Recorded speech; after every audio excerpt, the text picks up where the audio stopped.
Good morning, and I hope everybody had a great holiday weekend. I know I did. So I've got some things that I'm seeing. So I do a lot of listings and we've got a lot of competition. And while I still work with buyers, it's a great way for me to see how are buyers behaving in order to win in competing situation. Because many of our homes here, because of our low inventory in Arizona, we're seeing multiple offers on many of our homes. And so I just wanted to make a list of things I've seen coming in contracts that are causing buyers to be accepted by the sellers that we've got.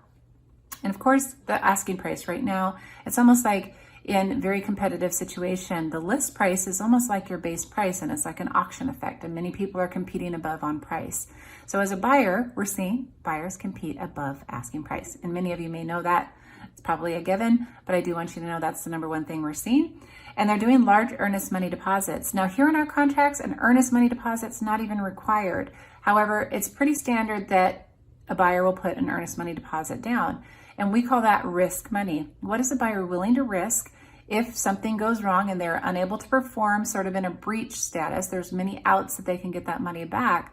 But if they completely fail or don't act in good faith, that money could go back to the seller. So a seller looks at that earnest money deposit as a negotiation tool, or how much skin in the game is the buyer willing to put. So we're seeing very large earnest money deposits from buyers come in too. There's a lot of different reasons around that. Now, they're also waiving the appraisal contingency. That's not, necessarily for everyone. However, I do want you to know that's exactly what some buyers are doing in order to win their bids. We can walk you through that because it's important to know what that means to you. They're also doing a no inspection contingency. So to me, that's a lot of risk, and you should be aware of what risk you're taking. However, some great homes, well cared for, are probably going to have a list of things that come up, but they're usually pretty manageable as long as your major components are intact and you kind of have a good idea of what that information looks like. So that's happening as well. And strong financing. We've got large down payments, folks that are beyond cash. So you've got cash or you've got financing. So on the financing side of it, you've got folks that are doing 20% down, 10, 5, and basically 3.5 is the majority of what we see. So that large down payment sometimes can give a seller confidence that, hey, you've got the money. If anything actually even happens in the appraisal piece, you've actually got a chunk of change at 20% down that you could work with if there's a gap. So we can talk to you more about that too. So strong financing. So don't ask for personal items in the offer.